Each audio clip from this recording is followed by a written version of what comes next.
네, 안녕하십니까. 한국 정치를 모르면서 오늘날의 이야기를 한다는 것은 말도 안 되죠. 이빨도 안 난 것이 밥을 먹겠다는 소리와 똑같습니다. 우리 대한민국 사람들은 지금 현재 박근혜의 탄핵, 그 당시와 함께 문재인의 등장과 그리고 그 말도 안 되는 모습들로 인해서 우파라고 하는 말이 나오고 있는데요. 사실 우파라고 할 수가 없습니다. 우파가 없어요, 우리나라에는. 원래부터 없었습니다.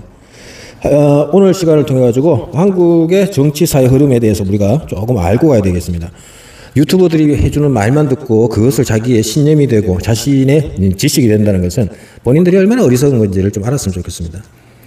먼저 1948년도에 제.헌 국회가 만들어졌죠. 그리고 이승만 정권과 함께 자유당의 독재 또는 뭐 자유당의 행포 그런 말들이 있지 않습니까? 그런 데 다 이유가 있는데요. 그런 거는 제껴두고 이제 5.16 군사혁명과 함께 박정희의 집권과 79년 우리 다 알고 있는 11.6 사태 서거 그 후로 일어났던 이제 전두환의 등장 그리고 대통령 그 뭐 체육관 선거를 앞두고 그러는데요. 문제의 핵심은 그 전두환의 등장이 사회 혼란을 좀 막아낸 측면을 우리가 누누이 생각을 해볼 필요가 있다는 겁니다. 자, 지금 오늘날에 전두환을 마치 나쁜 놈으로 쿠데타 세력으로 보고 있지만은, 우리가 경제성장, 안정, 이런 것들이 전두환 시절에 있었다는 점은 우리가 부인할 수가 없죠. 정치적인 뭐 쿠데타였냐, 그것도 우리가 지금 함부로 다뤄야 될 일이 아니라고 봅니다. 내가 오늘 말하고 싶은 것은요, 그렇다면 전두환은 체육관 선거로 했으니까 직접 선거가 아니었다. 네, 그렇죠. 그러고 나서 다음 선거가 87년도 대선이라는 거죠. 그때의 노태우가 당선이 되었던 점인데 오늘 제가 말하고 싶은 핵심은 우리나라의 선거 투표율이 실제적으로는 50%가 채 안 된다 하기도 어렵고요. 50%가 된다라고 51%라고 말하기도 좀 애매하고 왜? 정확한 어떤 그 자료가 없습니다. 그러나 우리가 알 수가 있는 것이 우리가 가짜 분포 지표를 통해서 우리가 쏘아버리면 안 되죠. 어떤 남자가 나 집안에 돈이 10억이 있어. 그러면 여자가 와 사랑해 하면서 그냥 결혼해버리는 꼴하죠. 같죠. 실제적으로는 돈이 뭐 마이너스 2천만 원일 수도 있고 그죠? 그런 거란 말이죠. 그러니까 속지 말고 우리가 정식적인 판단을 해보자는 거죠. 자, 뭐 우리나라 한때 뭐 90%였는지 뭔지 알 길이 없고요. 옛날에 재헌 때 우리가 자료를 통해서 볼 수 있는 87년도 그 당시에 대선이 있었다는 점이죠. 이 대선 이때 노태우가 나왔고 민정당이라고 하는 노태우가 등장했다는 거죠. 그런데 그렇다면 우리가 이때 이제 전두환 집권을 하다가 노태우가 집권을 했으니까 그렇다면은 그 사이에 뭐가 있었을까요? 뭐겠습니까? 당연히 총선이 있었겠죠. 그럼 총선은 언제 있었느냐? 85년도에 있었습니다. 우리가 알기로는 아니 지금 88년도에 뭐 그 대선이 있었고 하니까 대선이 아니죠. 총선이죠. 88년도에 그 12대 국회인가요? 85년도가 12대 총선이네요. 글쎄요. 이게 좀 애매합니다. 12대 국회를 아무튼 85년도로 봐야 되겠죠.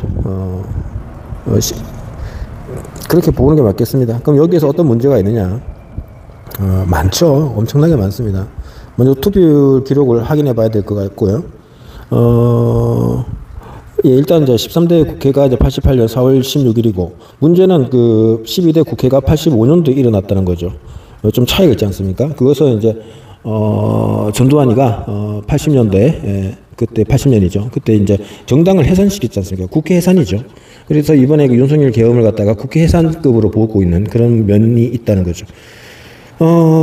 우리가 알아야 될 게, 그러면, 85년 총선 12대 국회 결성에 있어가지고, 전두환이 대통령이 있던 입장에서 과연, 우리가 박정희 시대라든지 그때 고무신 막걸리 선거라고 말을 하는데, 뭔가 있었을까 없었을까? 그건 여러분들 모르잖아요.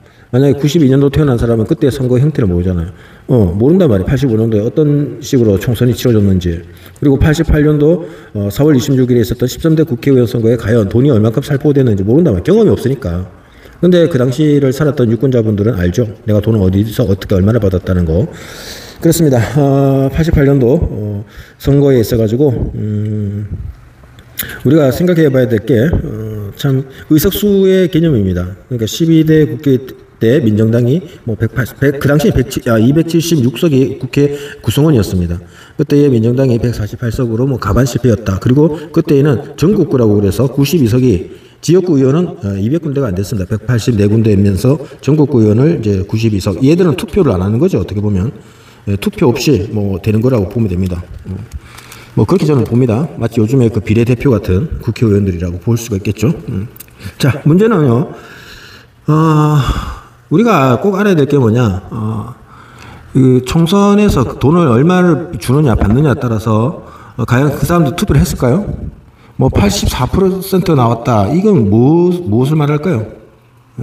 저는 총선이고 대선이고 뭐 그 많은 투표율이 나왔다는 거, 우리 전전 투표율이 떨어졌다고 하는데 사실은 다 거짓말입니다. 거짓말. 어떻게 거짓말? 아이고, 좀 생각을 해보십시오. 사람이 돈을 받았는데 투표할 것 같아요? 투표 잘 할까요? 양심이 있으면 투표를 더 안 하겠죠. 더 안 합니다. 더 안 해요. 84%라는 그 과거 투표율, 그 뻥일 수 있습니다. 그러면 왜 그런 자료가 나왔나? 그만큼 돈을 뿌렸다는 거죠. 돈을 뿌렸으니까, 야, 인구 대비해서 이만큼 돈을 뿌렸으니까 이 정도 나오는 거 맞겠지? 조작을 했다. 통계 조작은 그때 들어갔다는 거예요. 우리가 보면 문재인 정부가 통계 조작을 한다는 것은 무엇이겠습니까? 물론 과거에 그 통계청에서는 통계 조작을 안 했다 치더라도 선거라든지 여러 가지가 그것도 이제 통계죠. 어떻게 보면 그 뭐 조작이죠. 투표율을 조작한 거죠. 그러니까 저런 것도 조작하는데 통계청에 통계 뭐 따있고 뭐 조작한들 만들 뭐 어쩌라고죠. 정부가 점점 모든 면에서 이제 모든 수치가 진실이 아니다. 이걸 알아야 되죠. 그리고 92년도는 어떻습니까? 이제 김영삼이가 이제 당선되는 모습의 그 대선이죠. 그때 뭐 종교, 교회, 불교, 대형 불교들 난리였습니다. 정치인들 찾아오고, 그 당시 이제 대형 교회, 대형 절, 이런 교파, 이런 쪽에 막 정치인 와서 인사하고 한 푼 주십시오 하니까 막 종교계고 뭐 기독교고 불교고 막 이게 어깨에 뽕이 차가지고 말이죠. 정치인들 아주 우습게 알고. 선거철만 되면. 그 다음에는 정치인은 나 몰라라 그러고. 그런 반복이 있었다는 걸 우리가 좀 알 필요가 있습니다. 이게 과연 이 성숙한 시민사회 국가로서의 선거라고 볼 수가 없죠. 과거로부터 꾸준히 일어났던 선거의 모습. 자, 그러니까 돈을 금품을 얼만큼 살포했느냐에 따라서 마치 뭐 다 표를 우리한테 준 거다 이런 식으로 생각하니까 말이 안 되죠. 그럼에도 이제 가반도 확보 못하는 모습들을 보이는 거죠. 자, 지금 이제 국회의원 수로는 300석이고요. 뭐 비례대표도 있고 지역구는 254 뭐 그런 식으로 나오는데 지역구가 254군데가 있을 필요가 있을까요? 너무 많이 쪼개는 것 같지 않습니까? 뭐 시에 뭐 2개, 3개 가불병. 가불병 그렇게 쓸 것 같으면 차라리 50군데로 하죠. 지역구를. 예? 대한민국 지역구 행정구역을 50군데 정도 하고 거기서 이제 인구 분포를 해야 될 거 아닙니까? 한 지역구 내에서도 대학가, 뭐 학교와 식당가, 기업가, 은행가 모든 것들을 잘 골고루 만들어 갈 수가 있고 그 지역 내에서 집을 사든 뭐 아파트에 살든 뭐 단독주택을 살든 연립주택을 살든 회사 잘 다니고 애 잘 놓고 서로 사랑하고 농촌에서 일하는 거 좋아하는 사람은 농촌 농사도 짓고 토끼도 기르고 돼지도 기르고 소도 기르고 뭐 하면 되잖아요. 왜 그렇게 안 하죠? 왜 서울 부산 그 6.25 전쟁 때의 티를 못 벗어내고 있는 거죠. 지역 균등화 그리고 합리화 정책이 전혀 안 되고 있는 거죠. 우리 전국에 여러 가지 시들이 있는데 왜 그 시들은 제대로 성장을 못합니까? 과거 6.25 전쟁 이후로 있었던 인구 분포와 함께 경부고속도로 발달과 함께 제대로 아무것도 한 게 없다는 거죠. 박정희 대통령 죽음으로써 그로부터 정치와 지도자들과 국민과의 뭐 어떤 연결이 다 끊어져 버리고 오히려 주사파였던 86년도죠. 그러니까 아까 전에 그 총선이 왜 그리 중요했냐면은 85년 총선이 민주화 운동을 학생 운동을 야기시켰다. 그렇게 보시면 됩니다. 정치와 학생 운동 그리고 6.25 이게 대한민국의 분단과 건국과 여러 모든 요소가 복잡하게 얽혀 있지만 복잡할수록 단순하게 봐야 됩니다. 단순하게. 오늘날 우리가 무엇을 할 것인가? 오늘날 살아있는 내가 이 역사 속에 어떤 등장을 할 것인가? 조용히 일 잘하고 돈 잘 벌고 사람 좀 괴롭히더라도 잘 먹고 잘 살고 그렇게 애 놓고 살다가 죽으면 될까요? 그럴 수도 있겠죠. 근데 그 애들은 또 어떻게 될 겁니까? 국가가 무너지면 여러분들의 삶은 무너지게 되어 있습니다. 여러분들의 삶의 영광이 오래가지 않습니다. 여러분도 몇십 년 지나면 늙은이가 되고요. 죽고 없어집니다. 당신들의 자녀가 잘 될 거라고 생각하십니까? 정치가 무너지고 국가가 무너지고 사회가 무너지고 경제가 무너지면 잘 될까요? 특히나 중국이라는 중공이죠. 그 정권이 오래 갈 것 같습니까? 오래 가지 못할 것 같습니까? 지금 미국과 중국이 관세로 무역 전쟁을 벌이는데 이 무역 전쟁이라는 것은 상당히 중요합니다. 왜 중요하냐? 과거에는 식민 지배 시대를 통해서 그런 식으로 전쟁, 식민 지배, 제국주의 식으로 할 수밖에 없었어요. 그런데 오늘날은 경제 전쟁입니다. 식민지 지배라든지 제국주의라든지 군국주의라든지 이런 1차, 2차 대전이 핵심은 땅을 통해서 경제를 살리고자 자국의 경제를 살리지 않으면 자기 국가가 망하니까 자국 내의 경제 사정으로 국민들이 소요 사태도 벌어지고요. 정부나 정치권에 대한 항의가 강력해지니까 결국에는 마지못해 일어난 게 전쟁이었고 오늘날에서는 그런 전쟁을 일으킬 이유가 없죠. 왜? 전쟁을 일으킬 이유가 경제였으니까 관세로서 경제 전쟁을 벌여서 자국의 안정화를 이루자는 거 아닙니까? 그런데 중공은 대만 침공이라는 카드를 옛날부터 가지고 있었죠. 그러다가 6.25가 났고 대만 침공으로서 자국 내의 통일보다는 한국까지 먹으면서 그 옛날 수나라 시절, 우리 역사 당나라 시절 그것을 이룩하고 대만도 먹으면 한 바퀴 싹 돌지 않습니까? 중국 입장에서는 왼팔로 싹 한 바퀴 싹 북한, 남한, 제주도, 대만이라는 아주 재미있는 내 왼팔에 아시아를 동아시아를 가득히 안고 오른손에는 칼을 꺼내서 일본에 있는 미국을 물리침으로써 이 태평양 이걸 거의 먹겠다는 거죠. 이걸 이해하셔야 됩니다. 왜 굳이 미국과 싸웠겠어요? 한국을 완전히 먹고 대만까지 먹은 다음에 일본까지 치겠다. 이게 중국의 진짜 계산입니다. 그래서 세계 통일을 완전히 하겠다. 미국을 넘어서는 국가가 되겠다. 자, 이제 그렇게 일본까지 다 먹은 중공은 할 수 있는 게 뭡니까? 이제는 서방으로 진격하면 됩니다. 서방으로. 그죠? 자기들 저 티베트 쪽으로 계속 넘어가면은 옛날 징기스칸이 했던 것처럼 헝가리를 지나서 동유럽과 서유럽까지 결국 프랑스까지 가는 거죠. 영국까지 가는 거죠. 미국까지 갈 수도 있겠죠. 그러니까 세계 통일이 어렵지는 않습니다. 중국이라고 왜 못하겠습니까? 예? 그 중화사상에 쩌들어가지고 왜 못하겠어요? 동아시아를 석권했다는 것은 과거 일본의 임진왜란이 뭡니까? 조선을 먹고 명나라 먹고 일본이 한번 전 세계 그 당시는 아무튼 큰 세계관이죠. 그렇게 하겠다는 것이었고 그게 조총이라는 것을 통해서 가능하다 여겼던 거죠. 틀리지도 않습니다. 가능하죠. 가능합니다. 왜? 아시아 우리가 이제 그 태평양 전쟁 때에 일본이 중국을 먹었을까요? 못 먹었을까요? 먹을 수 있었죠. 근데 미국이 방해한 거 아닙니까? 틀어버린 거 아닙니까? 석유 너 것이 안 줘. 그러니까 석유 가지러 정유 시설 있는 말레이시아나 필리핀 쪽으로 들어간 거 아닙니까? 일본이. 만약에 석유까지 계속 공급해주고 했으면은 일본의 그 1억 인구가 거의 1,000만이나 되는 군대를 양성해서 수백만이 300만이 중국을 들어갔는데 중국 놈들 제대로 싸웁니까? 싸우지 못하잖아요. 그러니까 일본이 먹을 수 있었죠. 가능성이 있었습니다. 근데 실패했죠. 결국에는 임진왜란 때와 함께 아시아 태평양 전쟁의 이제 중공 그 전쟁도 중일 전쟁이라 그러는데 우리가 잘 역사를 가야 됩니다. 한때는 우리도 요동정벌이라는 것을 내세우다가 아예 조선이 돼버렸죠. 이제 잘 역사를 보십시오. 자, 그런데 반면에 만주족들은 명나라를 쳤는데 명나라가 약해서가 아니라고 하는데 명나라가 강해가지고 졌습니까? 명나라가 아무리 면적과 문화, 군사적인 것이 높더라도 기강이 해이해지면 청나라한테 먹힐 수밖에 없는 거죠. 특히나 청나라가 승리한 것은 정체성의 발달입니다. 그 당시에는 냉병기, 말에 무장을 하고 활과 칼을 잘 쓰고 그러면은 그리고 화포, 총기에 대해서도 굉장히 뛰어났죠. 총합에는 무력해질 수밖에 없지만은 만주벌판의 흙먼지라든지 기후까지 생각해서 전투를 벌였으니까요. 근데 만주족의 8개국의 승리는 대단한 것이었고 그 승리감에 도취된 것이 청나라가 결국 유럽 8개국의 싸움에서 역시나 그 옛날 전술 전법으로 들이밀다가 1만 한 2천인가 뒤지니까 바로 포기하지 않습니까? 아예 전멸수전이죠. 전투가 안 되는 거예요. 요번에 그 이재명도 10,000명 그리고 국민 취임식 그딴 소리 하는데 10,000명을 동원시키고 객석에 그러면 2,000명은 진행 행사 요원 되겠죠. 그렇게 보면 됩니다.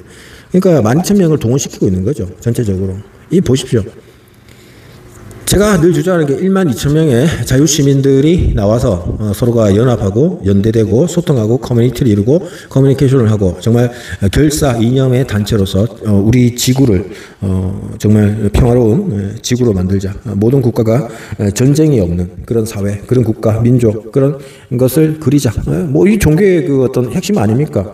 이렇게 된다면은 극락세계 지상천국이 따로 있습니까? 제 말이 틀렸습니까? 이룰 수 없는 일입니까? 왜 대한민국 사람들은 대한민국 내에서 잘 먹고 잘 살자 그런 생각에 빠져서 살아갑니까?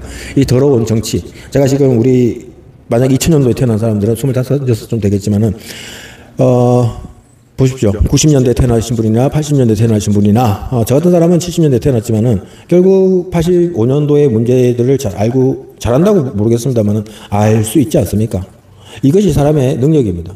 그 당시 사회 어린 시절의 눈으로도 기억하고 있지만은 오늘날 큰 성인이 되어서도 이론적이라든지 학문적이라든지 정보를 통해서 접근해서 그 당시를 바라보면은 그 당시가 무엇이었다 그런 것들만 알 수가 있는 것이고, 우리가 박근혜 대통령의 탄핵과 함께 뭐 정치에 관심을 아무리 붙든들 이 그 뿌리조차 보지 못하고 만약에 박근혜를 되돌리자 그런 소리를 한다는 것은 잘못됐습니다. 윤통을 복귀하자 그것도 잘못되긴 잘못됐습니다만 현 상황에서의 단추, 계속해서 잘못 끼워진 단추 일단 한 개라도 풀고 가보자 그런 의미로서는 받아들일 수가 있겠죠. 자, 오늘 제가 이제 이런 얘기하는 데 있어가지고 윤석열의 진짜 목적은 무엇이었나? 윤석열이 주체가 되어서 목적이 아니고요. 왜 지난 대선 때 윤석열이 당선되었느냐? 그런 표 차이로 그거는 정교한 중공의 술수였다. 대한민국 국민을 다 속이는 거죠.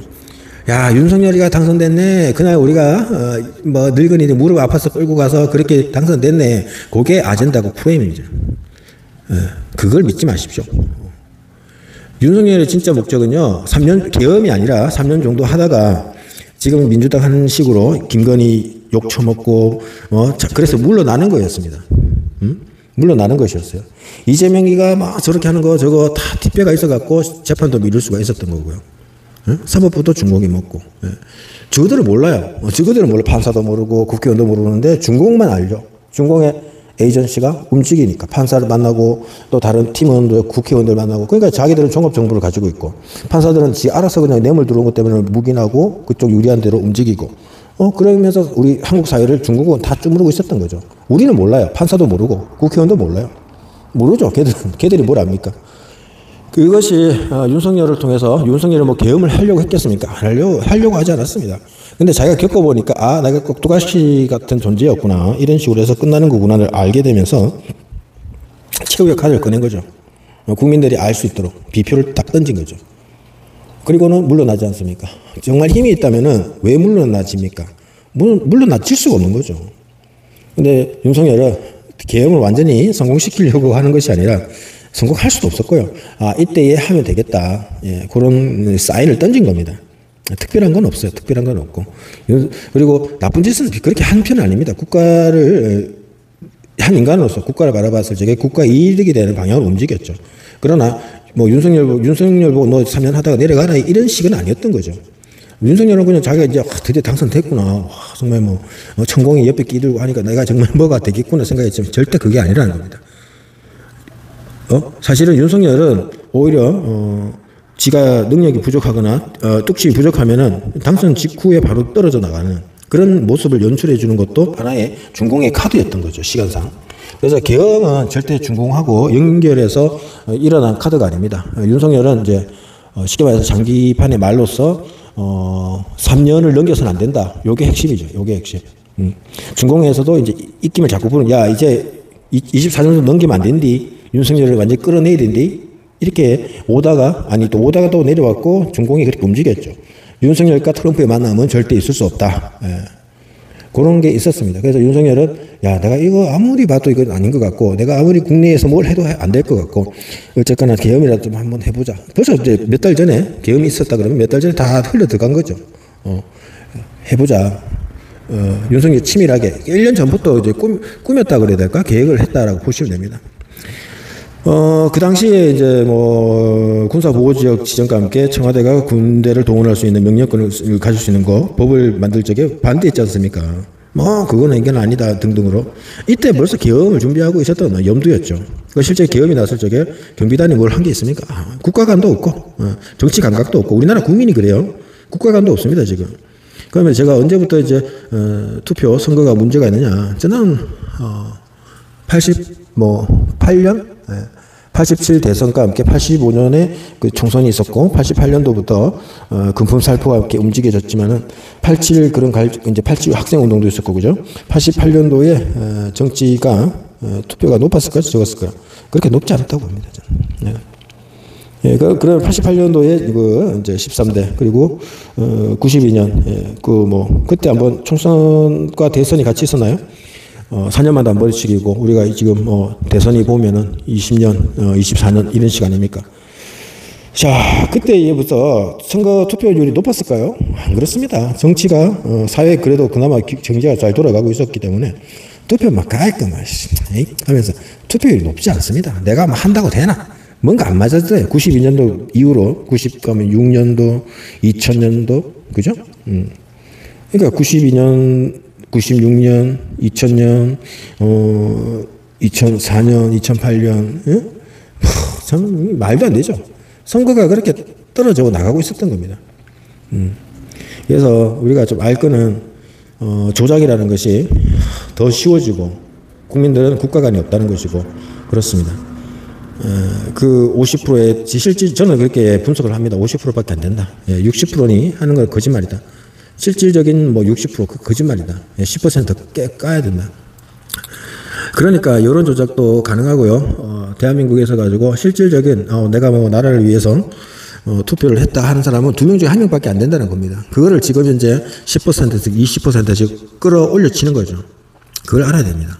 그렇게 여기고 선거 이 말은 즉슨 제 말이 틀렸다고 합니다. 저는 틀렸다고 봅니다. 맞다고 보지는 않습니다. 이 말인 즉슨 선거가 투명해야 된다는 거죠. 정말 실제적으로 투표한 사람이 있냐 없나를 다른 모든 사람들이 상대적으로 볼 수 있도록 해야 된다는 겁니다. 내가 내 입장에서 전 국민들의 투표 사항들을 통계적으로 다 볼 수 있어야 된다는 거죠. 실명까지 알 필요는 없겠지만 어떻게 보면 실명까지 알아도 좋을 수 있을 것 같습니다. 그러니까 제가 말하는 것이 자유시민 사상으로 이 당조차 필요 없는 뭐 너희 당 내 당 이런 것도 필요 없이 우리는 지금 사상적인 통일을 한 국가 아닙니까? 물론 이제 앞으로 가야 될 길이죠. 여기에서 제일 중요한 건 평등입니다. 평등. 대한민국 아니면 대갑민국으로 바꿀지 모르겠습니다만 여기서는 평등입니다. 대통령이 나보다 높지 않아요. 그렇다고 대통령이 국민보다 낮지도 않아요. 우리는 뭐 대통령을 못 씁니다. 근데 말 같은 소리를 하십시오. 대통령이 어떻게 국민을 못 쓰면 됩니까? 그 개소리죠. 옛날 조선시대를 배경으로 만들어내는 헛소리고 대통령은 국민보다 밑에 있지도 않습니다. 그러나 대통령이 국민보다 위에 있지도 않습니다. 이게 제가 말하는 자유시민 사상의 국가의 모습이죠.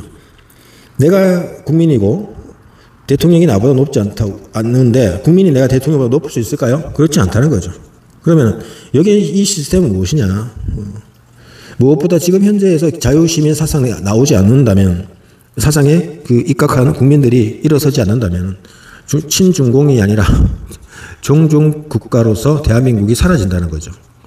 단순한 석방이 아닙니다. 저는 심지어 병합이 가능할 거라고 봅니다. 어떻게? 뭐 한국이 중국명의 반도가 되겠죠. 결국 중공은 이렇게 갈 겁니다. 북한과 남한을 결국 통합시킬 것이고요. 그 통합된 한국은 한국이 아닌 거죠. 한국이 아니고 장기적으로 계속 갔을 적에 중공의 세력들이 세계화 질서를 재배할 수도 있다. 왜? 미국도 지금 힘들어요. 트럼프가 나왔다고 해서 트럼프가 뭐 대단한 거라고 보시면 안 됩니다.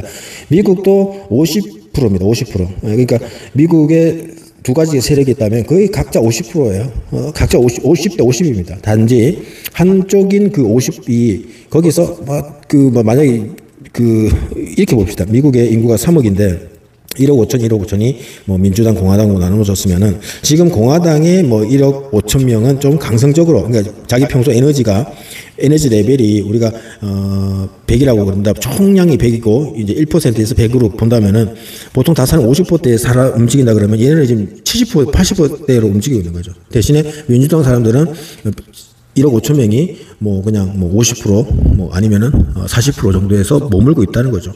그러니까 똑같은 머릿수라도 활동적인 것은 저기 공화당 쪽에 사람들이 더 많다. 그런 거지. 그렇다고 해서 활동을 활발하게 보이진 않아도 트럼프가 하는 일을 사사건건 맡고 있겠죠. 그래서 지금 대한민국에 있어가지고 서로 각자 취향과 의견이 다른데 어떻게 그 자유 시민 민주주의 사회를 건설할 수 있느냐. 그것은 바로 대한민국이 이승만의 건국 정신을 우리가 받아들여야 되는 거죠. 그리고 이승만의 건국 정신을 이어서 우리가 더 크게 발전적인 모델로 가야 되는 거죠. 그래서 저는 기독교를 반드시 배째가자는 소리가 아닙니다. 기존에 있는 종교는 놔두되 종교적인 사상을 뛰어넘는 일반적인 시민들이 더 나와서 뭐 역사도 모르고 뭐 할렐루야 뭐 에벨렐렐레 뭐 방언하는 거 나쁘게 보지 않습니다. 그러나 목사들도 똑바로 종교를 가져라. 대한민국의 역사성을 우리가 좀 제대로 보자는 것이고, 불교는 정말 아무것도 아니죠. 저들이 맨날 호국 불교랍시고 어쩌고 그러는데 맨날 고려 얘기합니다. 그때 우리 승려들이 고급 높은 지식이었다. 추억을 곱씹고 살고 있죠. 아이고, 앞만 봐도 그 당시에 스님 했던 사람들이 오늘날에도 스님이 되겠다고 서원을 하고 죽고 태어나서 그러고 있는 게 아닌가 싶을 정도인데요. 자, 지금 우리가 겪고 있는 사회적 문제, 지금 뭐 이재명의 특검팀이라고 해야 되겠죠. 특검은 중국의 지배를 받고 있고요, 명령을 받고 있습니다. 사실 특검이 뭐 이재명의 어떤 민주당의 지령을 받는다고 보시면 안 될 겁니다. 자, 그리고 그렇게 보시는 게 우리가 편합니다. 맞다고 말하지 않습니다. 틀렸다고 봅니다. 그러나 이렇게 여기 두는 것이 편합니다. 그리고 국민의힘도 정당대회 일정이고 모든 것도 중국이 최종 컨트롤 파워이고요, 핵심입니다. 당 뭐 지도부니 우리 이걸 모르는 것 같은데, 알고 보면은 그 지역의 당들 참 우리가 알아야 될 게, 지금 국민의힘만 보더라도 어떻습니까? 후보가 4명이죠. 당 후보가. 그러면 4인 4색의 세력이 있는 거죠. 그러면 그게 당비 많이 내고, 그 당비 많이 내면서 하면서 이렇게 가서 당협위원장 만나고 큰 소리 좀 치고 이렇게 해라 저렇게 하라는 사람이, 큰 돈들이 얘를 어떻게 봐야 되냐면 교회에 헌금 많이 하는 신도이고 회원이고, 그리고 그러면서 집사되고 장로된 사람들이겠죠. 그런 사람들이 그 사람들의 정체가 뭐냐는 겁니다, 여러분들. 그리고 내가 돈 좀 있다고 좀 당비에서 당 위치 있다는 사람들이 정체가 뭐냐는 거죠. 국힘당은 그냥 뭐 하여튼 국힘을 최고 위에서 움직이거나 그 옆에서나 밑에서 움직이는 존재들은 중공 세력이라고 보시면 된다. 그래서 국힘을 믿지 말라는 거죠. 거기에서 기대를 걸지 말라는 거죠. 그런 식으로 와가지고 될 게 없다. 그러면 어떻게 해야 될까요? 자유시민들이 한 사람들이 대통령감 아닙니까? 여러분들이 대통령. 원래 다 직접 우리 국민이 주인이기 때문에 다 대통령이에요, 대통령. 근데 너도 대통령, 나도 대통령, 한 사람, 자리는 하나인데, 만약에 우리 그 당시 옛날에는 뭐 20만, 30만이었으면 20만, 30만이 다 대통령 할 수 없잖아요. 누구는 군인도 해야 되고, 그죠? 의회도 해야 되고, 농사도 지어야 되고. 물론 농사 지었더라도 노예를 부렸지만. 자, 오늘날에 우리가 다 대통령 되겠습니까? 그럴 필요가 없잖아요. 저도 대통령 하고 싶진 않아요. 다른 어떤 좋은 사람이 있으면 대통령 하길 바라죠. 저 새끼 싫어. 내가 대통령 할래. 잘해도 싫어. 미워. 내가 대통령. 그런 자세를 갖지 않는다는 겁니다.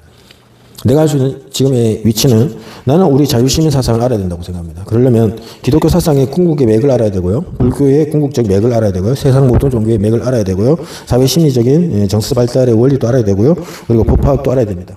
법학이 무엇인가, 독일법이 무엇인가, 영미법이 무엇인가, 대륙법이 무엇인가, 그런 거 다 알아야죠. 그래서 대한민국의 헌법이 무엇이고, 형법이 무엇이고, 민법이 어떤 성질로서 굴러가는지를 알아야 될 거 아닙니까? 최소한 그 정도 알아야 되지 않습니까? 그리고 인체의 건강에 대한 것도 알아야 되죠. 의학적 지식도 있어야 되겠죠. 뭐 몸이 안 좋으면 뭐 어떤 영양소를 먹는 게 좋고, 우리가 어디가 아플 적에는 어떤 부분을 주물러 주면 좋다. 그런 것들, 어떨 때 물을 먹여주는 게 좋다. 소금, 염분을 섭취하는 게 좋다. 대화는 어떤 방식으로 하는 것이 좋다. 일부러 나쁜 대화를 만들어가는 것도 그 상대에게는 안정감을 준다. 그렇습니다. 아니, 말도 안 되죠? 아니, 저 상대에게 나쁜 말 하는 것이 어떻게 도움이 되냐고. 그러니까 여러분들은 그 생각을 하는 여러분은 하나밖에 모른다는 겁니다. 왜 본인이 선하게 사는 것이 아름답게 사는 것이고 좋은 말 하는 것이 내가 잘났다고 생각하는가. 그 허상입니다, 여러분. 때때로는요, 나는 저 사람한테 이쁘다 말하고 싶어도 사실은 저 사람 상태를 보면서 너 나쁜 년이야 이렇게 말하는 그 사람한테는 사랑한다는 소리까지 들릴 수 있는 그런 작용이 있다는 겁니다. 모르시겠죠? 당연히 모르죠. 여러분들은 그런 수준이라는 겁니다. 그럼 저 수준 높냐고요? 저도 높다고 말 안 합니다. 누가 나분도 사랑해, 멋있어요 하면은 웃기고 있나 하겠죠. 근데 어떤 사람이 또 사랑해, 좋아해 하면 할랄라 배 깔고 막 누웁니다. 저 사람이 날 좋아하는 것 같아. 아니, 좋아한다 소리 안 했는데 그냥 말 한마디 들어줬다고, 반응해줬다고, 좋아서 할래, 디비 갖고 저 사람 거 나하고 사랑할 거야, 결혼할 거야, 이런 미친 상상까지 가는 것이 저 같은 사람입니다. 저도 그런 사람이에요. 아시겠어요? 상호관계 속에서 상호작용을 알기란 쉬운 게 아닙니다. 아시겠습니까? 그래서 우리는 냉정해져야 되고요, 또렷해져야 되고, 우리가 상대에게 있어가지고 내가 원하는 방식이 아니라 상대가 원하는 방식을 찾아갈 필요도 있다는 거죠. 그렇죠. 상대가 원하는 방식. 나는 이런 말을 하는, 이런 말과 행동하는 것이 정말 어쩔 수 없을 것 같은데도 할 줄 아는 용기. 그죠? 정치인이라는 게 어떤 겁니까? 조경태가 그 극단적인 모습을 잘 보여줬습니다. 윤석열은 나쁜 놈입니다. 부산에서 아주 보여줬죠. 오히려 머리카락이 흔들릴 정도로. 심지어 TCI 카는 어떤 캐릭터, 뭐, 새롭게 이제 등장하고 있는, 기질 반응을 보는, 그, 조사 있습니다. 이론이 있고요. 척도가 있습니다. 대통령이 되려면 5천만 국민이, 정말 나쁜 놈 저거, 개새끼인데, 이렇게 하더라도 그 사람은 그 5천만들 앞에서 너 다 미워한다고 눈빛을 보내고 신호를 보내도 아닌데 나 좋아하고 있네요 감사합니다 이렇게 말할 수 있는 사람이 대통령이 된다고 합니다. 물론 요즘 진짜 대통령 된 사람 한 사람 있죠. 근데 그거는 과거적 형태고요. 오늘날의 형태에서는 제가 이제 바라는 형태는 자유시민 사회 속에서는 그런 것이 절대 불가능하다는 겁니다. 말했듯이 대통령이 국가의 한 국민의 위에 있지도 못하고 밑에 있지도 않다는 거죠. 그래서 능력이 그 국민보다 못하면 그 즉시 물러나질 수밖에 없는 시스템이라는 거죠. 결국 5천만이면 5천만 아니면 특별한 사람들 사이 속에서 그 그룹 속에서 가장 뛰어난 사람이 대통령이 될 수밖에 없는 구조고 그것을 수반해서 받쳐주는 사람들이 이제 진열되어 있는 그런 형태라는 거죠. 아시겠죠? 그러니까 제일 중요한 건 구역을 편성하는 게 제일 중요합니다. 전라도, 경기도, 뭐 경상도, 충청도, 이거 강원도가 있을 필요가 없습니다. 지금 북한이 체제에 정립을 했지 않습니까? 이국가 체제입니다. 이국가 체제. 그러니까 대한민국은 북한의 뭐 부속 영토를 뭐 어쩌고 저쩌고 헌법 바꿔야 됩니다. 안 그래도 지금 이제 이재명을 통해서 헌법이 개정될 움직임인데 이재명의 저런 상태가 계속해서 우리나라를 이끌어가지 못할 거라고 저는 봅니다. 지금은 진짜 전쟁도 날 수 있는 시간입니다. 전쟁이 날 수 있는 가능성이라든지 우려는 우리 좀 차지하고요. 전쟁이 안 난다고 보장할 수 없지 않습니까? 중국이 마지막 카드는 전쟁일 수도 있습니다. 중국이 무너질 때 중국 내전이 벌어지더라도 무기를 써야 되고요. 근데 지금의 중국은 중국 내전으로까지는 가지 않습니다. 결국 과잉된 조직과 기능은 외부로 돌릴 수밖에 없지 않습니까? 아시죠? 49년도부터 특히나 50년 되면서부터 중공은 대만 침공을 준비하고 왔었다. 뭐 경제 사정이 요즘 안 좋았다고 하지만은 결국 전쟁을 만들어내는 것은 대한민국이 어떤 사정으로 돌아가냐에 따라서 달라지겠죠. 그래서 우리가 전쟁을 아주 우습게 알거나 절대 일어나지 않다고 바라볼 수는 없고요. 이대로 우리가 어떻게 가야 될까? 다른 거 없습니다. 자유 시민사상, 이게 민주주의라는 거죠. 지금 우리나라가 민주주의일까요? 대한민국 민주주의가 민주주의입니까? 어디 국민이 지나가면서 경찰한테 잘못하면 두들겨 맞거나 체포되지 않습니까? 선거 관련해서 이의 제기하면 체포되고 선거 사무방해죄 적용당하지 않습니까? 자, 대통령도 나보다 위에 있지 않습니다. 그렇다고 밑에 있지도 않습니다. 마찬가지입니다. 판사도 내 위에 있지 못해요. 판사가 판결을 잘못하면 반드시 처벌받아야 되죠. 판사의 재량권으로 갈 수 없어요. 판사의 판결은 정확한 잣대가 되어야 되고 흠결이 있으면은 그 판결은 무효가 되고 그런 판사는 옷을 벗어야 되죠. 그럼 판결을 어떻게 잘하는 것인가? 복잡하죠.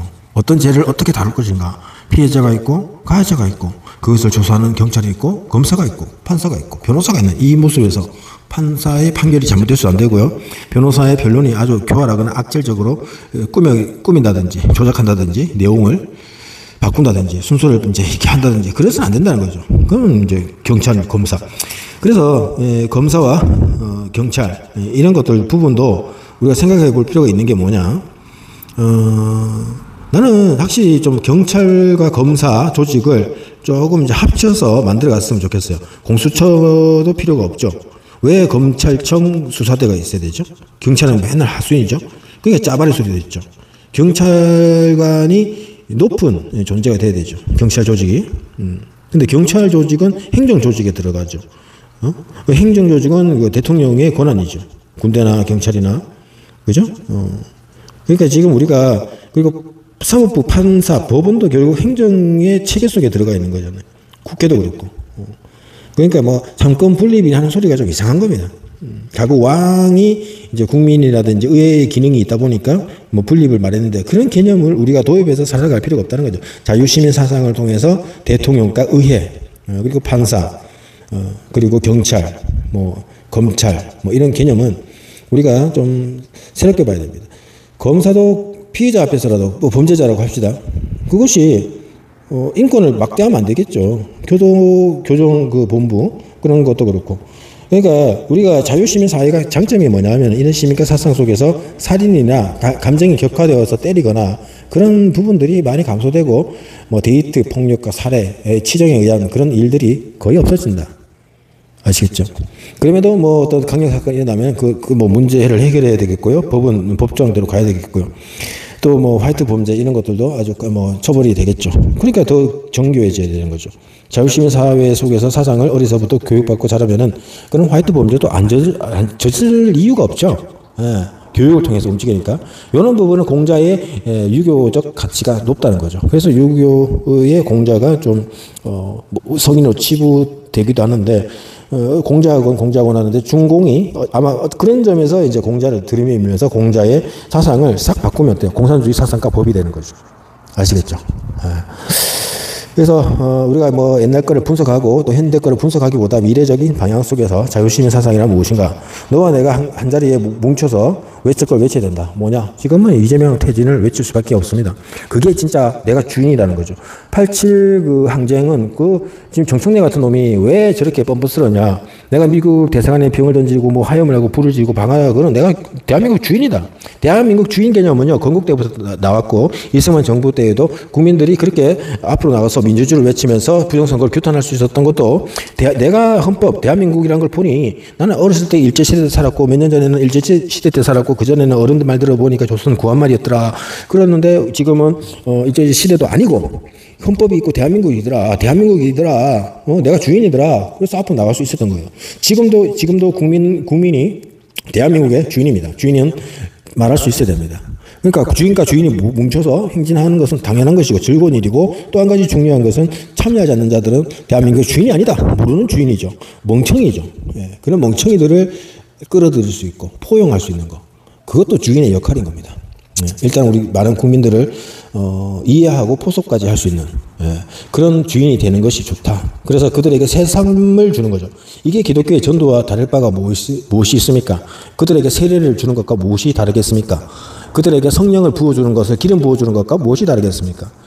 우리는 종교의 개념을 달리 보고 지금 현재 자유시민 사상으로 자유시민 사회, 자유시민 국가, 대한민국, 자유민주주의를 만들어야 됩니다. 우리는 이때까지 민주주의를 몰랐고 민주주의를 할 줄 몰랐습니다. 이제 우리 민주주의를 해야 되고요. 이제 새로운 정부, 새로운 국가, 의회, 판사, 경찰 이런 걸 만들어야 됩니다. 그리고 기업들 일할 수 있고 그러자면 행정구역을 바꿔야 되겠죠. 이제 우리는 휴전선 아래로가 우리나라입니다. 북한은 우리나라가 아닙니다. 그렇게 보셔야 됩니다. 자기들에게 선언했습니다. 내가 저것을 내 땅이라고 얘기한들 저 땅을 차지하고 있는 사람이 버티고 있는데 어떻게 저절로 됩니까? 우리가 잘 살고 우리가 행복하고 그래야 저들이 우리한테 손을 내밉니다. 노크를 합니다. 얘기를 좀 합시다. 그때 우리 얘기하면 됩니다. 근데 바로 갈 필요가 없죠. 노크 왜 해요? 하지 마세요. 이래야 되는 거예요. 무슨 말인지 알겠죠? 내가 말을 어떻게 해야 된다는 것. 국가 대 국가의 관계도 그렇습니다. 내가 저 사람이 말해주기를 내가 말하고 싶어. 근데 저 사람이 나한테 말 걸 만큼 내가 만들어야 돼. 그리고 말을 해와. 내 계획도 됐네. 그때 어서 오세요 손잡는 게 아니고 왜 이러세요 이렇게 말하는 거. 그 사람한테 내 입장에서는 그건 아닌 것 같아도 내 목적과 다르지만 그렇게 말하는 것이 전략이고 기능이라는 기능답게 안 하면은 어떻게 돼요? 오작동 나죠. 인간도 마찬가지입니다.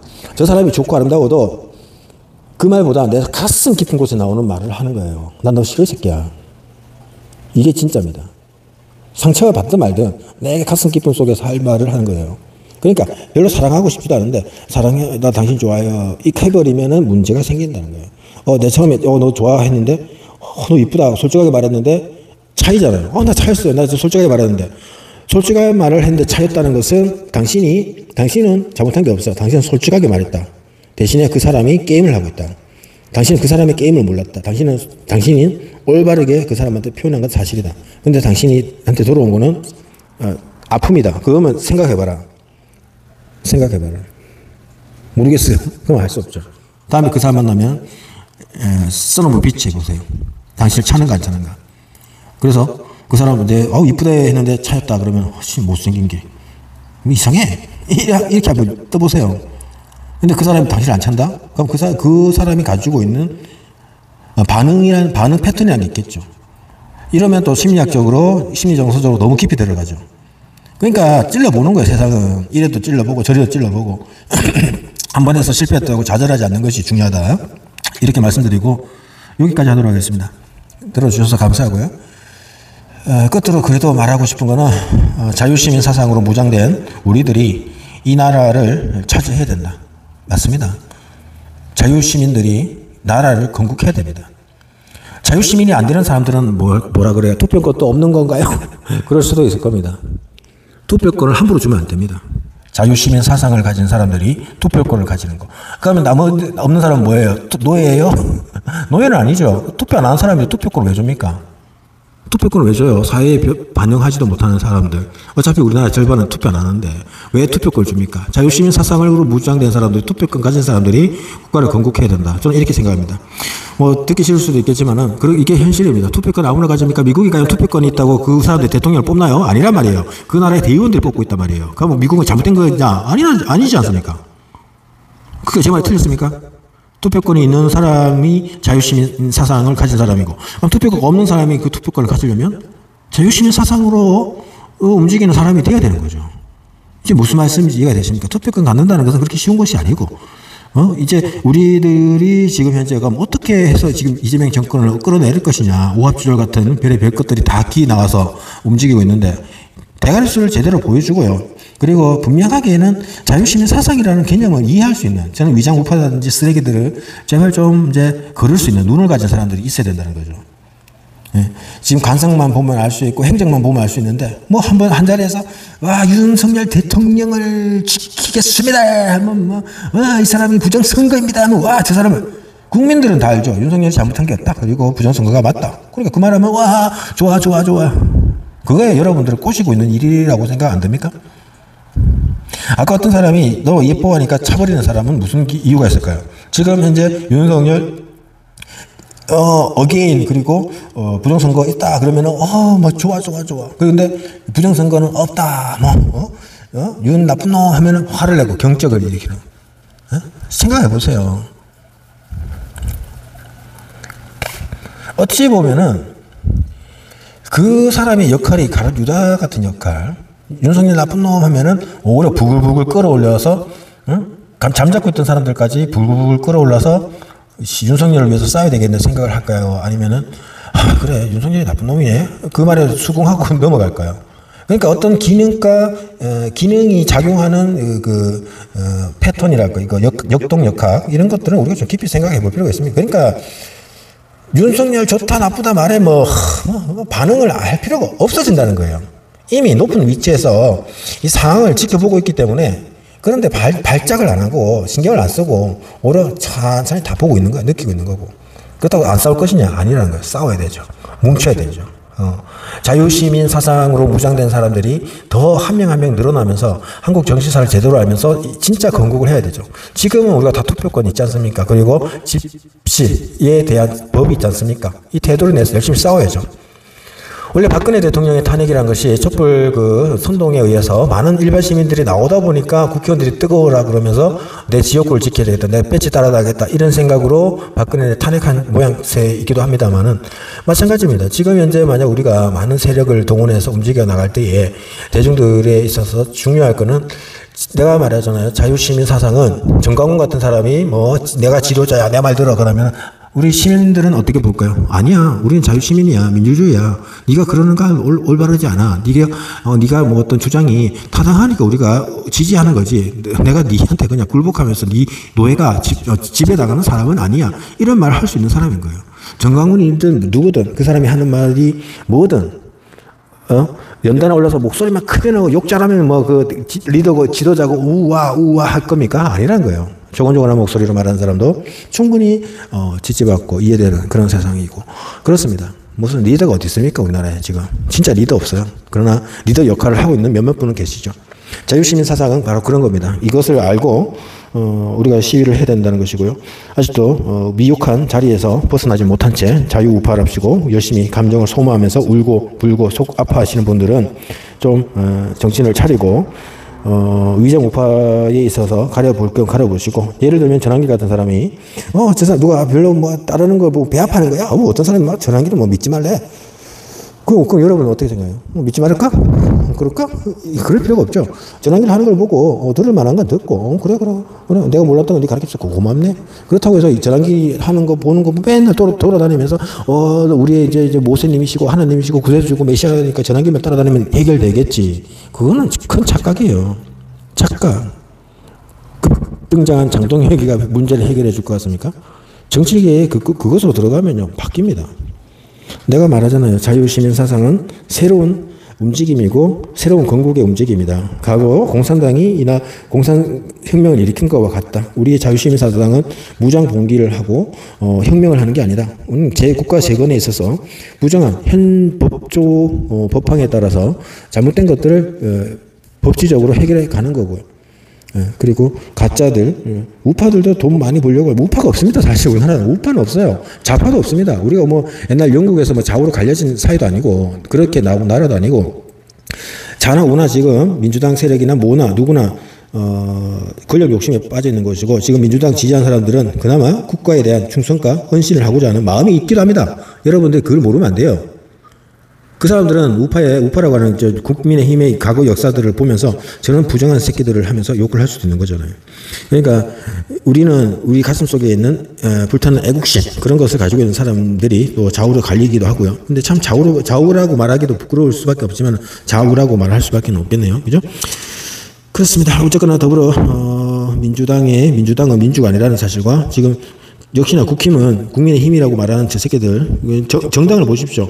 저놈들이 전환기를 갖다가 배척하는 저런 모습이 정당의 모습인지 민주주의적인 모습인지 잘 보십시오. 전제적인 형태의 모습은 아닌지 아주 폐쇄적인 조직과 그런 정당은 아닌지 잘 생각해 보십시오. 그러니까 어디에도 진리는 없습니다. 진리는 여러분 가슴 속에 있고 여러분들이 나와 함께 통할 수 있는 소통할 수 있는 그 자리에 있을 뿐입니다. 감사합니다. 여기까지 하도록 하겠습니다.